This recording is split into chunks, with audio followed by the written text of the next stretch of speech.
Hi guys, welcome to ENL101 English Composition. This week is already week 14, guys. Week 14, it's the last week of the semester. So basically, we don't have much time left. So let's just move on and have a look at your assessments at what are the things that will be counted as for your final marks for this ENL 101. So as we can see here in this table, the only assessment that was done is only the midterm, and that is 20% of your marks. Now because I've decided to extend the due dates, so as we can see, tomorrow on Friday will be the last day of submission for the report writing and also for the reflection as well. I've seen a couple groups have submitted their group assignment. Now, please do not forget that reflection is an individual assignment. Therefore, please submit it to me. And not to forget, you also have two other remaining assessments, which are oral presentation. For oral presentation, you have to upload your presentation and put it in a Google Drive. I have given you a video on it. It's very easy, very simple. And then in a bit, you guys will be seeing a video that I recorded to explain to you guys on how you can do your peer assessments to your friend, and that will be only 10%, sorry, 5% of your marks. Let's have a look here. So once because the report is due this Friday, and the due date is 11:59, midnight, 25th of April, that's Saturday, midnight, 12 a.m. I will open this peer assessment so that you guys can start working on it. Start working on your peer assessment where you guys can evaluate your friends. Um, I'll be explaining about it in another video, so you guys have a look at it, and that should be self-explanatory. However, there could be some tricky part in the peer assessments, which is why I encourage you to go and look at the video itself. Okay, all right. That is all for your assignments, and what we're gonna do today to basically finalize our semester, I want to recap on argumentative essay because argumentative essay is very, very important. It will be tested in your final exam. Not only it will be tested in final exam, it also has a lot of marks in it. So it's 50%, it's half of your final exam marks. Therefore, that one particular essay is very, very important. It's very important for you to understand the structure of it. Because the nature of final exam this semester, because we have this quarantine going on here, so you guys will be having an open book test for your final exam. Therefore, you don't have to memorize the structure. But what I want you to know is that I want to make sure that you use the structure that I taught you guys, because that is the structure that is being used conventionally in INTI, and you might encounter, argumentative essay in future as well if you take ENL102, for instance. So it's basically the same structure, and I want you to use the same structure as what I taught you guys from this course itself. So that is it for argumentative essay. I will also be talking about narrative essay. Narrative essay will not be tested in your final exam, which is why I'm, putting it at the end of the semester. Not to say that it's not very important, but narrative essay can be seen as less academic. So, but I'm pretty sure some of you guys are keen and would love to know more about narrative essay. So I'm just going to touch very briefly on narrative essay today as well. All right. So let's get going. Now let's firstly have a look at argumentative essay. In here, I really want to go back again into the structure, and I will be explaining using one particular essay that was given by my other students, and we're going to have a look into the structure of argumentative essay. All right. So last week I have posted a discussion board asking you guys to do the argumentative essay. Um, Only one person responded to the discussion board, and it wasn't even one essay itself. So it's very crucial for you guys to practice this argumentative essay. So if you feel like you want to, practice doing argumentative essay and then you want to email me, you can do ahead and try and do that. I will try and allocate some time to prepare you guys for that as well. And one of your friends, one of your classmates, even email me his practice English writings, which is good. So it's very good practice because our final exam is next week, guys. So I don't know if it's unfortunate or maybe it's a good news. I don't know, depending on you guys. But our final exam will be the first day of the final exam. So it will be on 29th of April, which is next week. And I am very, very, very nervous. Okay. So but enough. Let's have a look at argumentative essay. I want you guys to have a look at these questions. Yeah. And can you please pause this video and try to sort of like talk to yourself, like what I'm doing right now, talking to my laptop.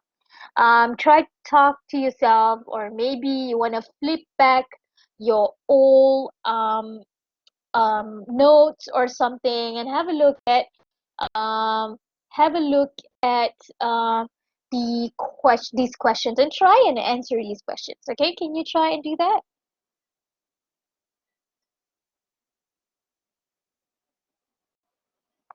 All right. So I hope you guys are done on talking to yourself or even writing down some answers. If you don't, just pause before you hear me say more. All right, so let's take a look at the first question here. What is the structure of argumentative essay? So like any conventional essays, we have 5 different paragraphs. This the same rule applies here in this argumentative essay. However, it's quite unique in a way each different paragraph would serve different things. So it's the same thing in the introduction. The first paragraph would always be the introduction. It also has almost the same structure in each of the breakdown of the paragraph will be almost the same with the conventional essays that you guys have learned.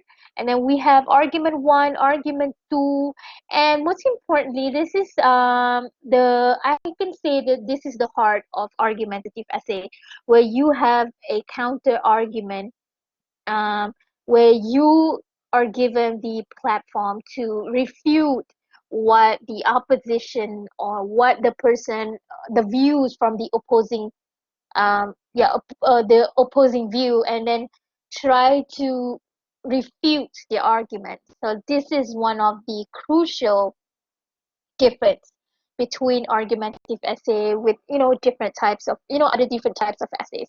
And then lastly we have conclusion, and today I want to go back and using an example, I want to go back and I want to talk to you guys in particular, sentence by sentence, into how you can write each one of these in your argumentative essay. All right, how many arguments do you need in a TC statement? Now, it's very important that you have your TC statement there. You should only write 2 arguments, which are your argument 1 and also argument 2 in your TC statement. Okay, remember, in argumentative essay, TC statements should consist of only 2 arguments, which are the obvious argument 1 and also argument 2. How many points do you need in a restate of TC statement? Now, restate of TC statement will be in conclusion, right? So, restate of TC statement is when you summarize the 3 main points, which are argument 1, argument 2, and also do not forget the counter argument or the refutation um, paragraph here. What is the main idea from it? So, you have to sort of like basically summarize everything in one particular sentence. Now, if you have the it can be quite a challenge, but it can be done. Okay, it can be done. Which paragraph is the counter argument paragraph? And what is a counter argument paragraph? So, as I mentioned just now, counter argument, which is the heart of argumentative essay, will be in paragraph 4. And counter-argument is when you present the point from the opposing view and try to rebut or try to refute that those arguments to say that it's not a good argument. Okay, in order for you to do argumentative essay, it's very important that you have good premises. What does it mean by premises? Premises, it's also equivalent to supporting details. However, in argumentative context, we want to look into the evidence into how you can support your argument. It's the same thing. You can use um, a lot of, you can use statistics, you can use facts for this, but but I thought you guys on you know bad arguments, those fallacies. So it's very important for you to use good and strong arguments only. So now even strong arguments are invalid arguments, but it's still a strong one.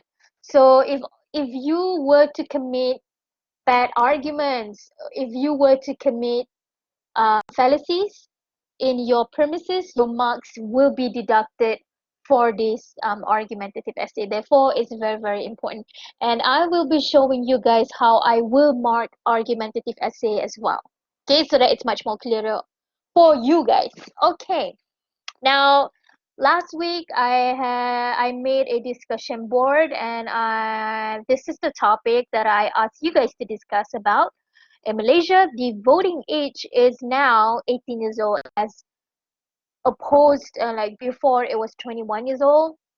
And then the parliament has decided, the parliament, which is also what we call as the one right yet, has decided to lower down the voting age to become 18 years old, and it has been approved.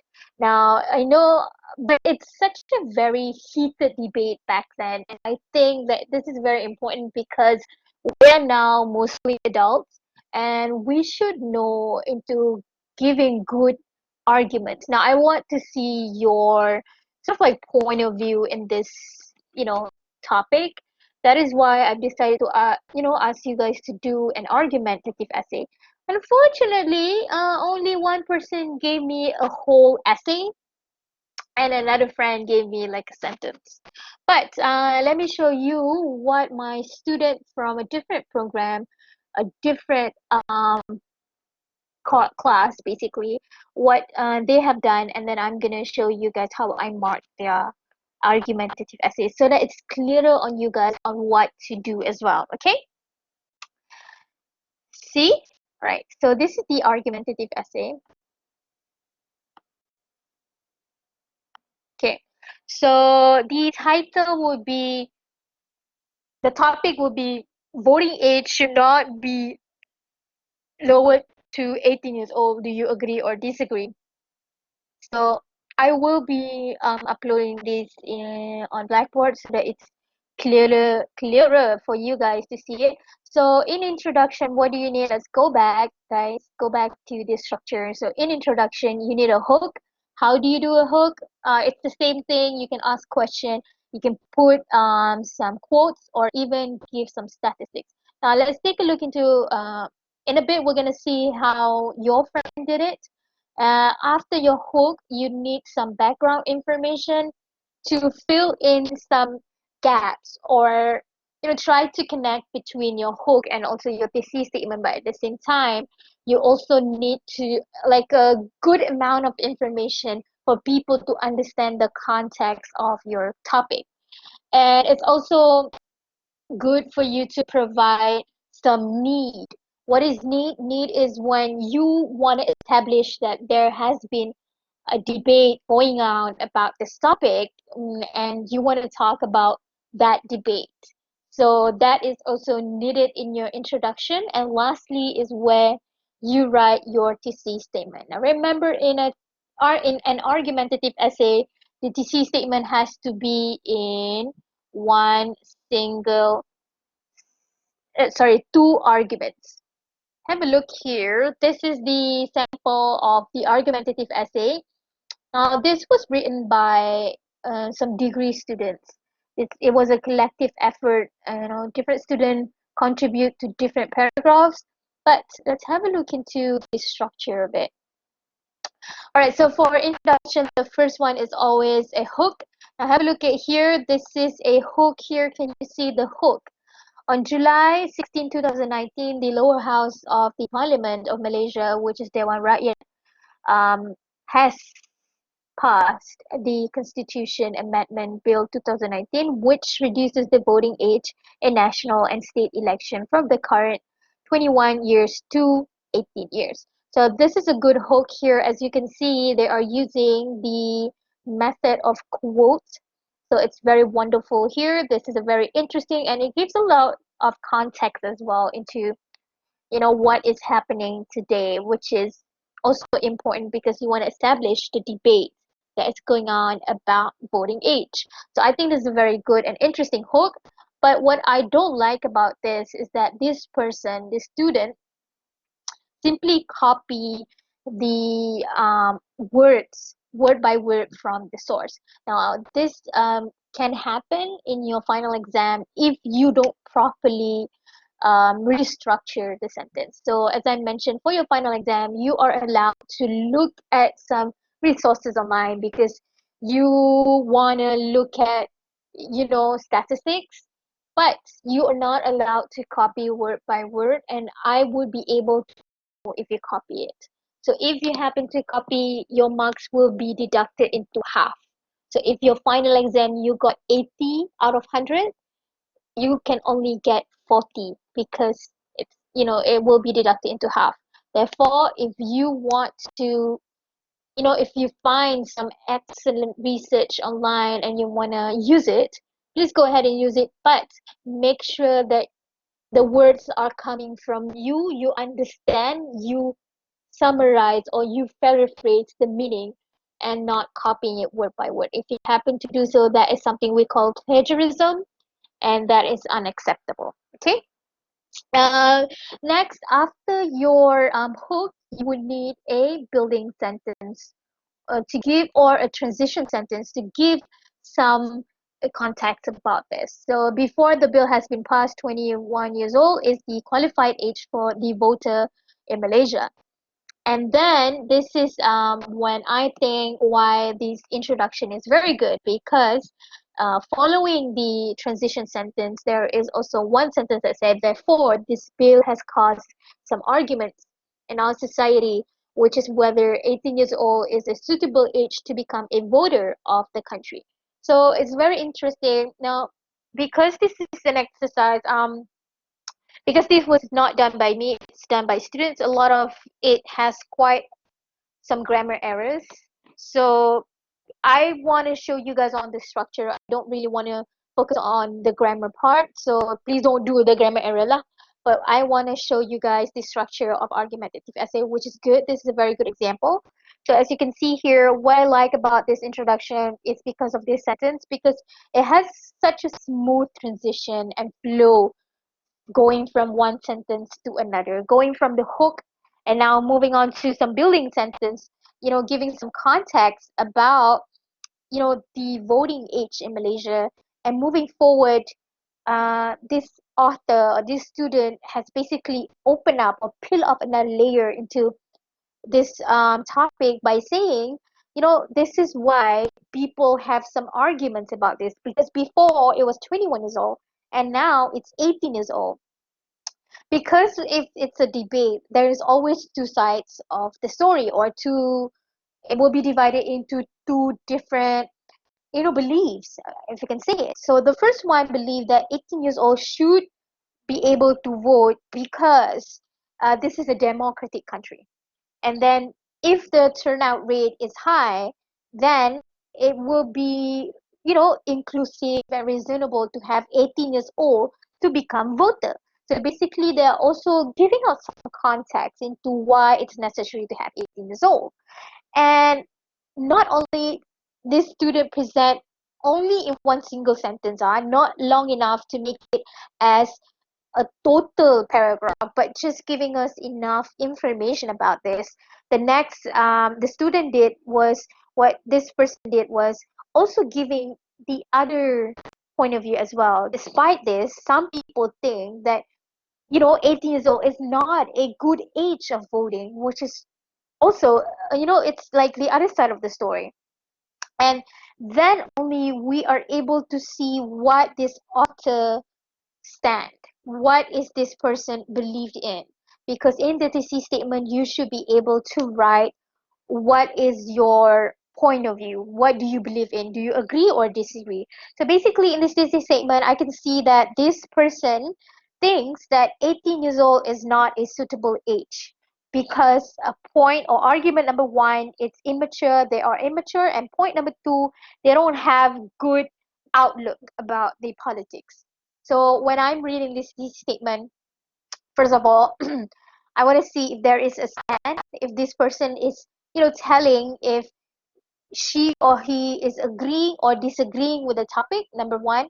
Number two, I want to see if there are two arguments in there, which is available here. And then I'm also expecting to see, the next paragraph, which is argument one, to be talking about immature. And then in argument two, to be talking about comprehensible outlook on politics. So those are the things that I will be looking at. Okay. So let's have a look at the argument one here. So here, this is the first argument. Now, in the first argument, it's basically the same thing. The first one, you need a topic sentence. So a topic sentence basically summarizes the whole idea of the it has to be very straightforward, and it tells us the whole main idea of the paragraph. So here, the first reason why 18 years old is not a suitable voting age is because 18 years old is immature. So as you can see, quite a number of grammar error there, but it's fine. Is immature as 18 years old is still considered as a teenager. So that is the argument because they are still, they are, teenager. Moving on, the supporting details. Most of the children, blah, blah, blah. Most of the children this age group are still students. So the first premise here is basically saying that, 18 years old is a teenager because most of them are still students. And they might, be immature and inexperienced in the society. In this case, young people are easily to be influenced by others. The 18 years old does not have enough experience. Therefore, it is easy to be driven by parents and losing his own opinion. So, to some extent, it might be true, but what I'm afraid about this underlined sentence here is that this is a form of fallacy because maybe you cannot simply assume all 18 years old are not good or driven by parents. Okay, so you need some valid uh, premise or evidence for this. So, so as you can see here, this is a very long one. So I try to improve on this just so it won't become a hasty generalization or a fallacy. So instead of saying this, the next sentence that needs to be followed by that argument should be some evidences. Like a recent study by the Ministry of Women, Family and Community Development reported that a large number of youth admitted to be voting the same political party as their parents. So this is basically supporting the argument that their opinion is, easily driven by their parents, and they, lose their own opinion about this. This indicates that youth can be easily affected by their environment, such as family and friends. So basically, giving back, coming back to the fact, and also, giving some context and explanation to the argument itself. So this is a point, like it's already a premise, it's already a supporting detail. But now in argumentative essay, we tend to become a bit more critical. We want to see if you are committing, any certain form of fallacy. Therefore, it's very important for you to go back and back up your answers. All right. And then you have a concluding sentence. Therefore, 21 years old is more suitable than 18 years old age to be voting because blah, blah, blah, blah, blah. Okay, so let's have a look at argument two now. Argument two, the first one is to be started with a topic sentence. So topic sentence is the second reason that 18 years old is not a suitable age to become a qualified voter is because they don't have a comprehensible outlook in politics. Okay, so this is a very straightforward. As I mentioned, when it comes to topic sentence, don't go round and around. Always go straight to your argument or your point. And the next sentences should be the premises or evidences to tell us why is it 18 years old do not have good knowledge or information being in politics. So my issue of this, because again, hasty generalization, they sound like they're making assumption rather than premises.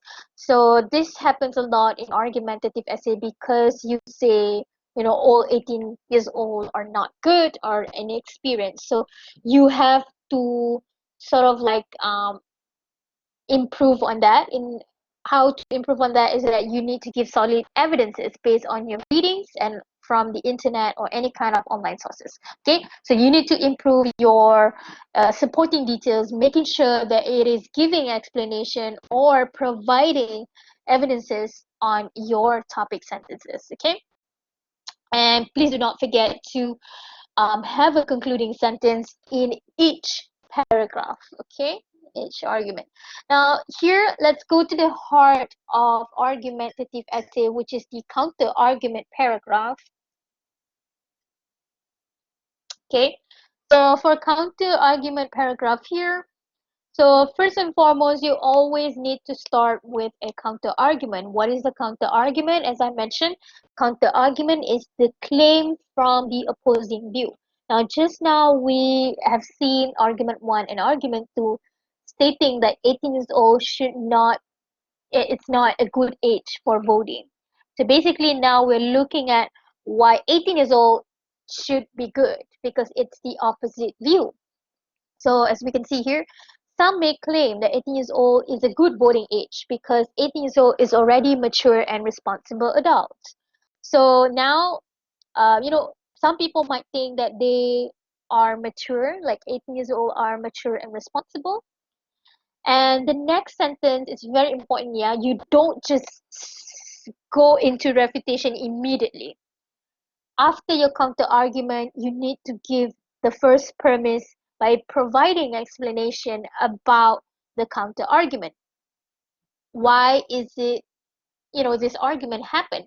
So you need to give a bit of explanation. This is because since our law views 18 years old as mature, and because they can marry and they can have driving license and they can sign contract, they can even be caught up, if they happen to break the law, they would be go for trials in the court. That is why they feel like 18 years old is already mature and responsible. Moving forward now is the refutation. So the next sentence should refute or should provide reasons why counter argument is not a good argument. So here we can say, however, this is not a good argument because 18 years old is still considered as a teenager because they just recently graduated from secondary school. And then the next premises should provide evidences into why they just finished secondary school and what does it mean by it. So it means that they're immature, and then they're not aware of the politics and they don't understand on the method of politics itself.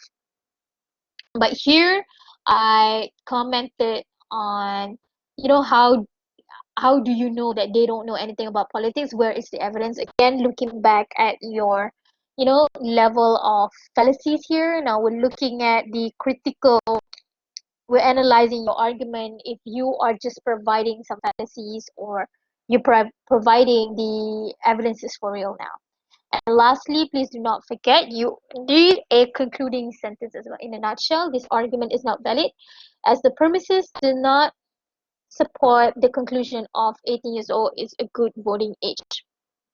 Okay, so as I mentioned, there are some grammar errors in here because it was written by students, and I think what my main focus here is not into looking at grammar, rather I want to look at the structure.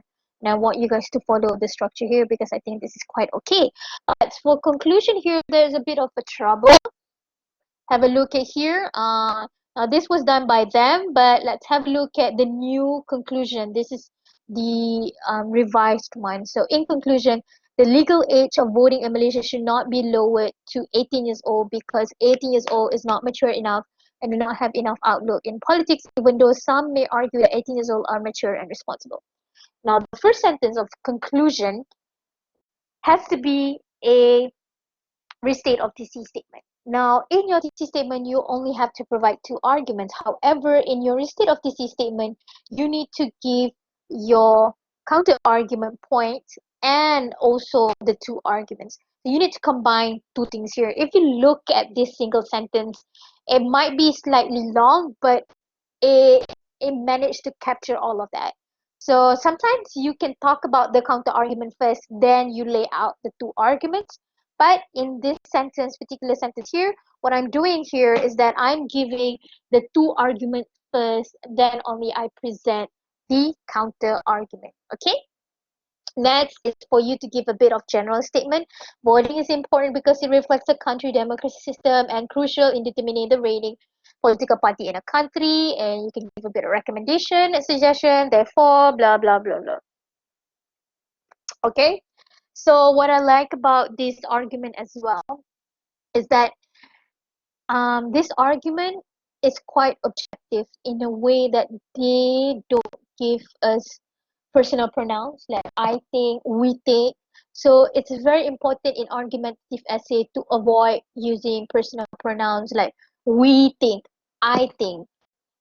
Okay, because if you happen to do or to use personal pronoun like I think Malaysia should, we think, blah, blah, blah.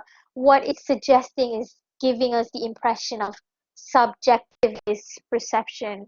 So it means that when it's a subjective argument, it's very debatable. It's just your point of view.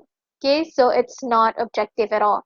So that is why I think that if you have, that is why you should avoid using personal pronoun, especially in argumentative essay. All right. Now I'm gonna upload this on Blackboard. Now you go ahead and study it. Let's move forward now.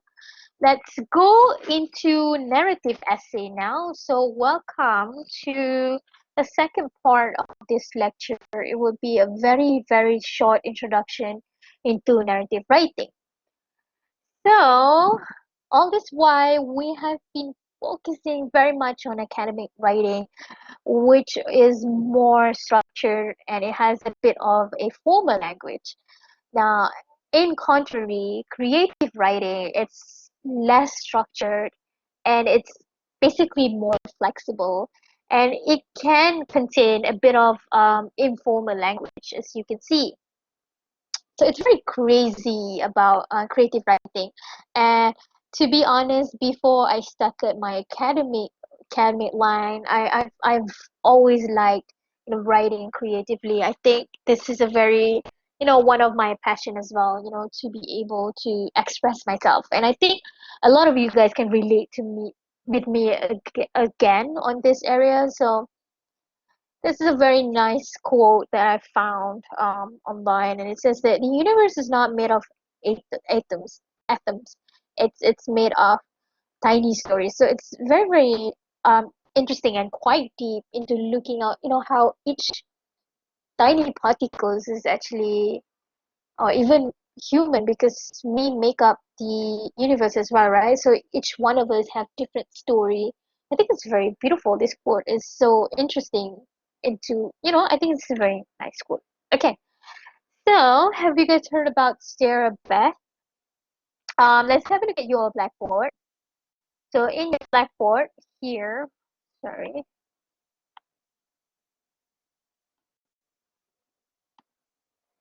stop for no reason. Okay, your blackboard, week 14, online lecture.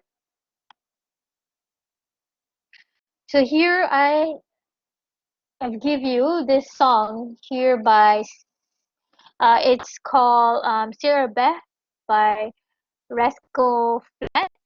It's a very old song, but I think I first heard it in high school. My friend introduced me to this song. It's an old song, but it had such good story of that one song. And I think one of the reasons why 90s song or 2000 songs are very very nice to me personally, because it has such a wonderful story behind it. That's just my opinion. So for the Sarah Beth song, it's very unique because I don't want to be spoiling you with the details if you can see it, but go ahead and listen to that. And after you listen to that, I want to know what you feel about the song. Okay, and tell me, what do you think about the language, the lyric itself? Is it really easy to understand? If you think that it's easy to understand, why do you think so? Okay, all right. So I want to ask you guys, who are your favorite, book writers, authors? Is it J.K. Rowling, or do you have some specific person that you feel like you really like when that person, writes? Or if you have some of your favorite writers or sing-songwriters, can you share with us who are your, favorite sing-songwriters? Now, we've talked about, stories. When we wanna write story, normally, I don't know what to say. So one of the great ways of structuring and sort of like organizing your thoughts into writing a good story, because you want to make sure that the plot that you are creating is solid, right? So you need an organization for this. And typically, a lot of good uh, authors, they would use Freytag's pyramid here. So basically, the Freytag pyramid suggests a certain plot structure, and it's like a mountain or a triangle. Sometimes people call a Freytag triangle. Okay, so it has five different stages. We have exposition, we have rising action, we have climax in the middle, we have falling action, and lastly, we have resolution. Now, in exposition is when we are introduced with a lot of characters, typically the main characters, and also we would be given a context, like a basic information about that person or those characters or some supporting characters that make up the story. Next is the rising action. So rising action needs a bit of attention, a bit of drama, because you want to make sure that people want to read more, and then people want to know what's going on, because if you have that tension and also drama, then only you can have the tension peak, which is the climax. Now, climax is when it's like da da da da. It's like the most weighted um scenes or weighted scene in this whole story. And next should be the falling action, which is when everything else such sort of like cools down, and the it is also giving us some more detail into what happened after the climax. And lastly, you need a resolution. Now resolution here needs to tie down everything back to, and try to make sure that your plot is sort of like answered all of the tension and also the drama. So basically, if in your rising action you give us like two three different tensions, making sure that everything has been settled in the following action. Because if you don't do that, if maybe one or two more tensions were not resolved, you wouldn't have the resolution. And typically, if you don't have resolution, it means that there will be another sequel to it or another season of it. So it's like cliffhanger, and you're giving people that essence. Okay, so this is just the basic plot structure to ensure that you have the plot, everything in your plot has been covered. So as I mentioned, when you write down, stories, and you wanna organize your thoughts using this phrase like a pyramid, it's very wonderful because it's organize organizing your thought at the same time making sure that you cover all of the questions, all of the things that people will be asking when they're reading your piece of writing. Okay, but what's interesting about Freytag's pyramid is that this is just a brainstorming process. Now, it depends on your style as a writer as well to maybe start with the resolution first, and then everything else was just only flashback into what happened in the past. Or maybe some people or some writer they want to start with the climax first. Then only they build some, rising action and telling people about the exposition. It all depends on you as a writer and how well you are able to develop your characters and also your plot. Now, Freytag here is just the storyline. It's just the basic organization. Depends on you as a writer into which one you want to tackle first.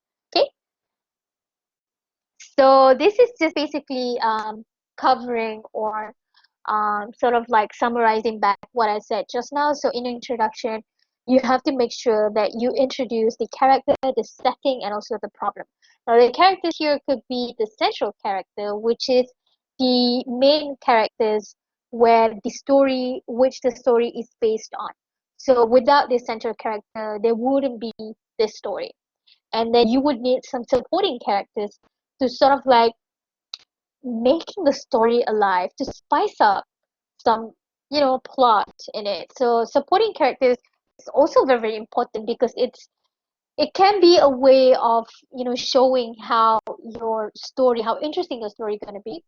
Then you also need to tell us the setting. Some people want it to be in like our normal setting right now, like current setting, but sometimes some author they want to tackle their skills in history and they want to go back in the past, or even you can start a story, can make a story something fictional that has the setting in the future.